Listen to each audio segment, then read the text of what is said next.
I am Luna. I was 19. I was full of life. I had dreams. I wanted to study law. I dreamed of being the voice of strong women. My family was my biggest supporter.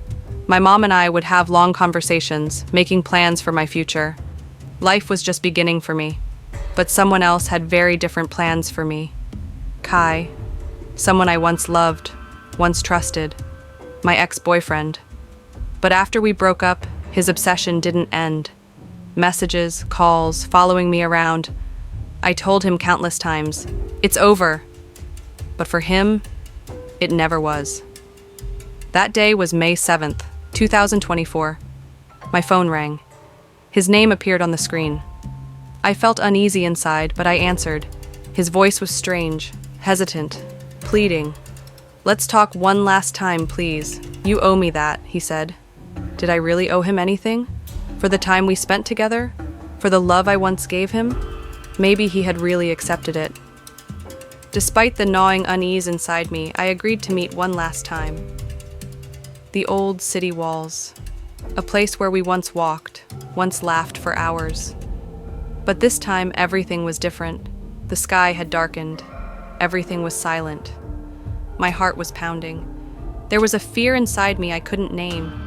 I saw him from a distance. He was there, hands in his pockets, head slightly bowed.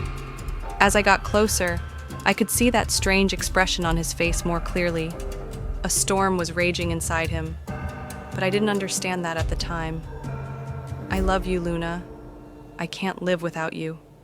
Come back to me." His voice trembled, but there was a hidden anger inside him. "It's in the past, Kai. Please understand that," I said. His eyes narrowed. His hands clenched into fists. I stepped back a few times. He stepped toward me. "You have to be with me. You can't be with anyone else," he growled. I backed up to the edge of the city walls. Behind me, the stone wall rose like a cliff. In front of me, the man I once loved, now consumed by rage. "You're leaving me no choice, Luna," he said, taking a step. His eyes were filled with nothing but obsession. "I don't want to hurt you, but I have no other option." "If you really loved me, you wouldn't do this, Kai," I whispered. My eyes welled up with tears, but he couldn't hear me anymore. He was drowning in his own world, in his own fury, and then time stopped. The last traces of love on his face vanished.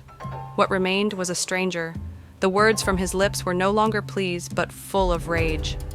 "You will be mine and mine only," he shouted. I wanted to run, but it was too late. A moment of pain, in my chest, in my stomach. I felt something warm flowing. I touched it. My hands were stained red. My feet left the ground. The world spun around me. I wanted to scream, but no sound came out. I collapsed. I looked at the sky. The stars began to fade from my eyes. The only thing echoing in my ears were the terrified screams of people around. But his rage wasn't satisfied with that. My body was torn apart. The last thing I saw, his cold, blank stare. He wasn't running. He was just looking at me. And then, the shadows pulled me in. When he threw what was left of me from the city walls, there was no pain anymore. My mother was there too. Among the crowd, facing the greatest nightmare of her life. She saw my remains on the stone ground. Her scream shattered the silence of the night. I knew in that moment, her heart broke with mine. But my story didn't end there. I was silent, but others spoke for me. They demanded justice. They cried out so my voice would be heard. My mother, through tears, fought for her daughter's justice. "My daughter didn't deserve this," she screamed, "because they knew I didn't deserve this. No one does." Kai couldn't bear the weight of what he did. Instead of facing the truth, he surrendered to the darkness. But his darkness wasn't enough to extinguish my light. I was not just a statistic. I was a girl, a student, a daughter. I had dreams, but they were taken from me. Now, I'm telling this story because I must not be forgotten, because stories like ours must be told, so they never happen again. I am Luna. All I ever wanted was to live.